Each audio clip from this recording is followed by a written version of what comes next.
Surviving infidelity. Updated, my mom cheated on my dad, and she blames me. Hi. I'm a daughter of a mother who cheated on my father. My mother isn't exactly a pro in the social media department. Especially when it comes to passwords, remembering them, changing them, etc., etc. I've always done this because she asks me to, not because I wanted to, because she asks me to. This storm started with me having a political debate on Facebook with another individual, and leading to me being blocked. It was stupid really. And then it clicked in me. I'll just log on to mom's Facebook, not to continue an argument, just to get a better sense of who the other person was on the other side of the screen I had been arguing with. So I did so not to be nosy in her business. But then this gut-wrenching feeling hit me. A sickening feeling. Check her messenger, this feeling told me. So, I checked her messenger, and there it was. An explicit message to a man that was not my father. My heart immediately broke into a million pieces. Fast forward to present time, this happened Monday. She blames me for exposing her. You see, I knew when I met my mother face to face that Monday that she was not sorry, she was sorry she had been caught. She put up a front like she certainly tried. I told her I would not be the one to tell him. That she would be the one. And she did. I guess this only angered her more that I was not condoning her situation. She messaged me later that day and asked me for her passwords, and I reluctantly gave them to her. But everyone knows when you change your Facebook password, you click that little box, log me out of all other devices, and my mother didn't know this. Hence the reason I always helped her. So, I still had access to her account. I didn't tell her because I wanted to see my mother for who she was in this situation. I wasn't blind, and I was going to follow that gut feeling that told me that she was not sorry. Since then, she has continued to message her lover, saying that my grandmother told her, I should have smacked the piss out of Eve. She caused this. Eve wouldn't shut up until I told him. Eve has destroyed me, she has caused a mess. If Eve hadn't been nosy, I wouldn't be in this position. Newsflash, you wouldn't be in this position had you not cheated. Don't cheat unless you want to get caught. I hope her lover is worth losing her only daughter, and husband of over 20 years. Now for the top advice before the update. This is not your fault. You hit it right on the head. She's not sorry, she is only remorseful that she was caught. If your dad blames you too, then that would be a tragedy, because all you did was expose a cheater. Cheaters are narcissists that only think of themselves and how things affect them. I'd hate to think that your dad would buy into her BS, but you never know, and you should prepare yourself in that eventuality. You can point him to this forum if necessary. You actually have the upper hand, because you can actually ask if the affair partner's wife knows. You actually hold the power over two families. When they come back at you, it's going to hurt and sting, but the proper reply is that you, yourself did not cheat, she did. Big hugs. No, he's not angry. Father's Day is coming up here in the US, and he told me, this year I didn't have to get him anything, because what I did was the best thing anyone had ever done for him. Good dad. He is the best. Has always worked hard to support his family. You need to start taking screenshots of all of that, especially if you are younger than 18, because there will be a custody aspect of the divorce if you are under 18. And you do not want her to have sole or 50% custody of you, when she is abusive. So by getting evidence that she wants to hit you, will go a long way in preventing her from getting custody. It will also help your dad get evidence that she participated in adultery. This is very important if you live in a fault state. This means that the person who had an affair, gets dinged during a divorce, could mean less alimony or parental custody rights. Depends on the state's specific law. It also will prevent any lies she may come up with during the divorce in order to get special treatment or deny her behavior. I do have screenshots. I am over 18, but I still took them. I will not be made out to be a fool or a liar. Update. Update on the situation with my grandmother. My mother is currently staying with my grandmother to give my father space. I called her to confront her, that I knew that she had messaged her lover the night it came out, and that I knew all the things she was saying about me. I asked her why she would do either of those things, and she told me that she done them out of anger. I asked her if my grandmother really said I needed to be smacked, and she said yes. She continued to give me excuse after excuse for her actions. Then told me she was going to have to move, when I then heard my grandmother in the background say, yeah, because of her. I then told my mother I didn't understand why it seemed so easy for people to turn against me. I told her I loved her, and got off of the phone. So much for family, I guess. Now for the next story. My 25 brother-in-law, 35, discovered my sister, 28, was cheating on him, and my heart is breaking. Note: some minor details will be changed or omitted because if family members have Reddit account. But I won't be adding anything untruthful. I feel so weak. Now I know how it feels when people say they feel numb. As context, my sister has always been the black sheep in our family, and was the most disobedient/rebellious in our Asian family household. Stayed out too late, fought with teachers, has history of lying/gaslighting. But since she had my beautiful niece and married my brother-in-law, she straightened her life and mellowed down her temper. My brother-in-law is the best you could ever wish for. He was gentle but not a pushover, he was always respectful and treated my parents very well. They lived a floor above where our family apartment is. I learned today that the reason for their fallout a week ago was my sister's infidelity. I listened when my older sister explained it to me, and comforted my brother-in-law, but I broke down crying when I went inside the toilet. My father cheated too when I was around 3 years old, had an estranged half-brother. But my mother was too dependent emotionally and financially to my father, and they reconciled. This had a huge effect on my mental health since I learned of this fact when I was in high school. I am civil and thankful for his sacrifices, but a part of me always hated my father because of this. Never did I imagine that someone I love would do this again, and I didn't know that it would cause me so much pain. My brother-in-law was approached by the affair partner's wife and showed pics and other evidences of the infidelity. She collated everything and was planning to file an administrative case against my sister, so she will lose her job. My sister hasn't gone home in days. When my brother-in-law suddenly traveled 2 hours to go to his parents, we knew they fought. My sister said she caught him cheating, and told us to cut contact. She knew how our family viewed infidelity, and so we blocked my brother-in-law. But I knew my sister, so I told my parents that we need to hear brother-in-law's side of the story. And lo and behold, he showed us months worth of pics and videos, kissing another guy. I can't even look at my parents' face without getting teary-eyed, because they just look crushed and so sorry. I don't know why I posted this, if I'm asking for advice or... I don't know. I was always a lurker in this sub because of my trust issues. It was both comforting and alarming, that a lot of people go through what I'm going through. I just don't know what to do. For me, my first priority is my toddler niece. We don't know what my sister is thinking, and she denies everything. She doesn't know about the evidences. We are afraid she will get my niece and just disappear. Just had dinner full of tears with our brother-in-law and I'm sick to my stomach. Now for the top advice before the update. Support the bill. Remind the sister of how traumatic your father's infidelity was, and why is she acting the same. Then minimize contact with the sister and encourage the bill to move on and seek a more trusting relationship, but ask to stay in his life with your niece.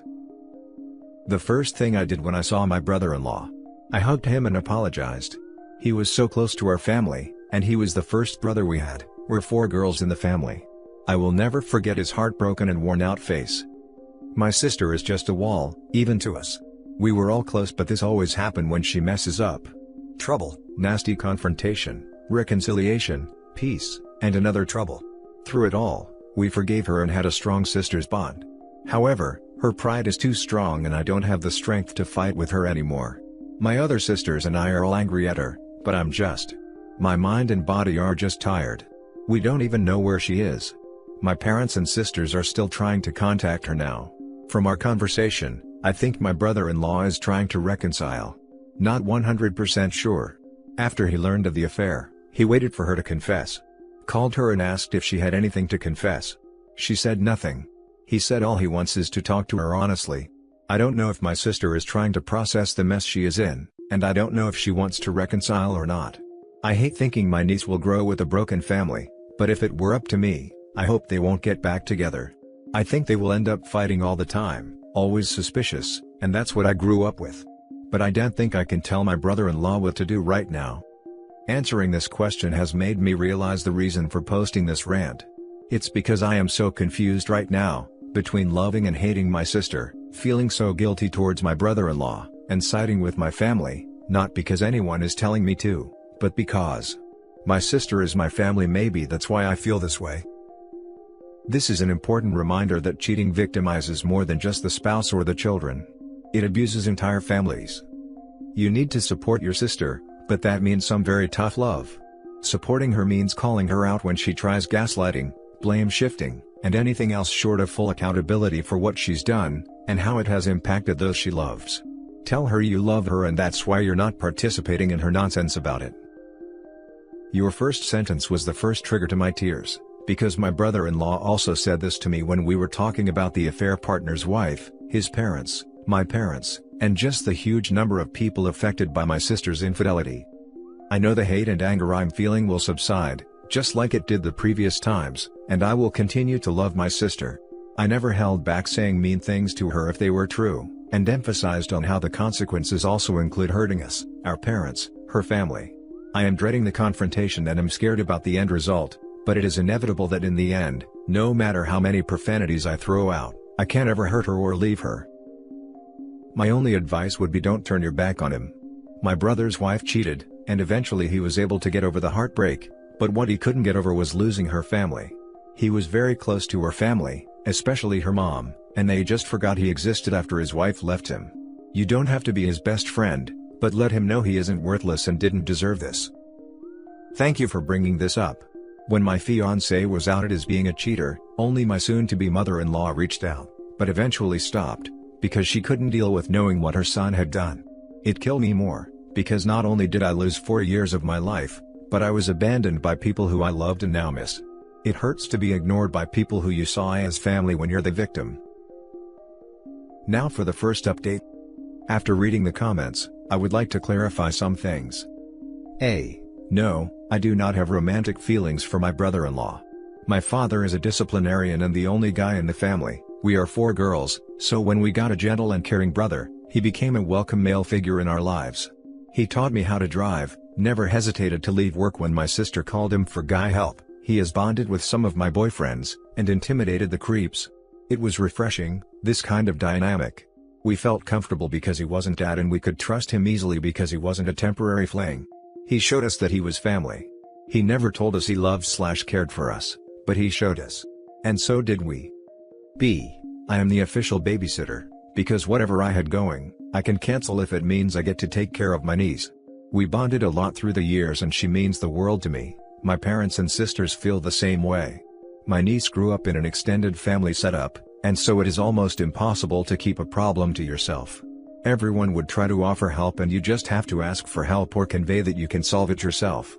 My sisters and I also grew up with a tight-knit bond. We had room to ourselves, but always ended up hanging out in one room, because we always loved doing things together until college, and then now where we all have work. But I never thought we weren't close anymore even we all became adults and started seeing each other less, and that's how it's almost an automatic reaction to run to anyone who is having a hard time. I posted this last night, when I was deeply emotional, and the shock of what happened was still very raw. Being so overwhelmed was a reaction to thinking that I had lost a really important part of my life. Because I know it's never going to be the same again. I knew that infidelity has permanent cracks that no magic glue can fix. I was so afraid of this happening again. After the fallout of discovering my father's infidelity years ago, I thought peace to our family has finally come, and only had happiness for the future. My niece was a welcome surprise and brought overflowing positive vibes. My oldest sister and her longtime boyfriend is planning to get married. My second oldest sister's dream job is within her reach after years of hard work. I am finally working at a job I enjoy and with people I like. My sister and brother-in-law told us they were trying for a second kid, and we were nothing but supportive. Then everything breaks down. I was probably extra hysterical on my post because in real life, I had to hold it up for my devastated old parents, defeated brother-in-law, and innocent niece. Yes, my family is the source of my happiness. I don't think this is being selfless or being a good person.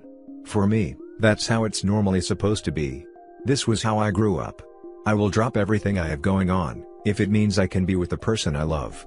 Not because I am too involved, or too nosy. It's because I honestly want to be there for them, and one of the feelings I hate the most in this world is the feeling of regret. I'd rather give my everything now rather than think of what ifs tomorrow. Second update, what happened next, won't give extensive details, it was too messy. 1. Sister and brother-in-law talked. Denials and no confession. Sister was breaking down and I have never seen her this crazy. She's like a different person. What broke me was seeing my mom and dad ugly cry. 2. In my opinion, there will be no reconciliation. 3. For the meantime, My niece will be taken care of by my parents as agreed by everyone. Because of COVID, I get lots of opportunity to work from home, and so I will take advantage of this. I want to personally take care of my niece too as much as I can. 4. Divorce is not the first option right now. It will be very difficult from where we are from. From the conversation, separation is the band-aid solution, while everyone tries to figure out the situation. 2 days is a very short time to plan for the future. 5. Told my parents and sisters they can decide for themselves, but I will not be cutting off brother-in-law and I will not let my sister be alone with my niece. I will help her with logical requests when she asks me to. Right now, I want to distance myself from her, but will definitely help if she wants me to. 6. This is a very heartbreaking, confusing, and weird time for all of us. Pre-COVID, all weekends were family activities, and we were quite the large, noisy but happy crowd. Like Christmas every week. When COVID happened, we always had fun with video chats and our group chats was a happy and funny mess. It's so weird to go from that to this. Getting this off my chest when I can't in real life is refreshing and has helped me in a way I didn't know was possible. Whether great or ridiculous, I appreciate everyone's comments/advice. Thank you for taking the time to listen to a stranger's worst nightmare. I read your comments around 30 minutes ago and I cried again. It was a good one though. Just like someone said, felt nice to let it out. Don't have many close friends and because of COVID, I have barely hung out with my best friend. We chat often, but I just can't seem to share this heartbreak to anybody, not even my family. They probably don't know how this whole situation is affecting me, and I don't want them to know. I can't put into words how liberating it felt to share this story here, and reading the comments is just a whole other level of high I haven't felt before. That somebody out there can give insights and hit the bullseye. Thank you, for everyone who reached out and gave virtual hugs. The comments are just full of eye-openers. The situation sucks, there are things that I can do and not do. I did not want or cause this situation but it's happening anyway. And that's okay. This was an eye-opening observation. I was affected so much because my nightmares are coming true and the people I love are hurt. There are great advice such as separating myself from the situation, and not wallowing in too much guilt and I like that. The idea is too good to be true but baby steps. I want to try working on that. I don't know if I will continue to update what happens, but I sure will read and reply to the comments. Some are not the type of advice/comfort/reply I was expecting, but nevertheless appreciate them. And that's it for this video guys. If you have thoughts to share, leave a comment below. Don't forget to hit like and subscribe if you like this content. I'll catch you in the next one. Good day everyone.